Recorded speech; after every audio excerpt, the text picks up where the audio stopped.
Bismillahirrahmanirrahim. Assalamualaikum warahmatullahi wabarakatuh. Alhamdulillahirabbil alamin wassalatu wassalamun ala asrofil anbiya wal mursalin wa ala alihi wa sahbihi ajmain. Perkenalkan, nama saya Mikdad Zaid. Saya mahasiswa semester 1 Prodi Pendidikan Bahasa Arab dari kelas PBA 1. Pada video kali ini saya akan menjelaskan bab 1 dari buku ini, buku Filsafat Ilmu, hasil karya dari Bapak Usyono, dan saya akan menjelaskan apa itu pengertian filsafat. Filsafat secara etimologi berasal dari kata Yunani, yaitu philosophia, yang dalam bahasa Inggris filosofi, yang lazim diterjemahkan sebagai cinta kearifan. Akar katanya yaitu philos, yang artinya cinta, dan sophia, yang artinya kearifan. Menurut pengertiannya yang semula dari zaman Yunani kuno, yang dari zaman Yunani kuno itu berarti cinta kearifan atau cenderung pada kebijaksanaan.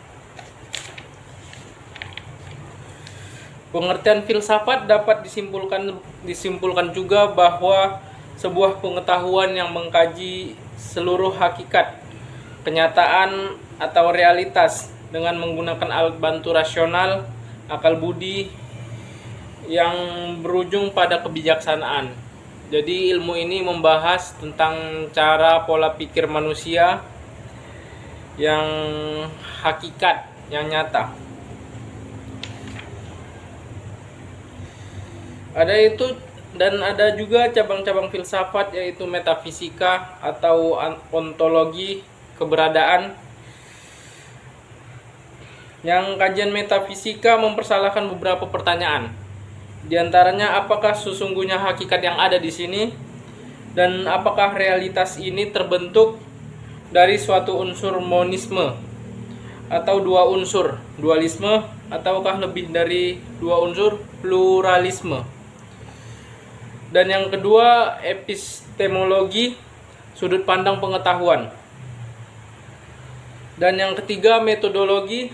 Metodologi merupakan cabang filsafat yang membahas mengenai metode, terutama dengan kaitan dengan metode ilmiah, yang membicarakan hal-hal yang berkaitan ilmiah, yaitu seperti observasi, hipotesis, hukum, dan teori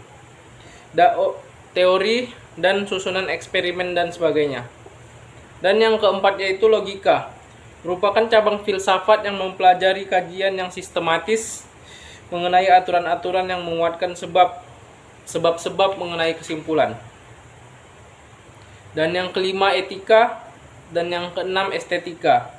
Estetika merupakan cabang filsafat yang membahas mengenai keindahan dan beberapa permasalahan yang dibahas di dalam etika ini. Dan selanjutnya D, ciri-ciri berpikir ala filsafat. Yang pertama yaitu metodis, merupakan menggunakan metode cara berpikir yang digunakan oleh para filosof atau ahli filsafat dalam proses berpikir.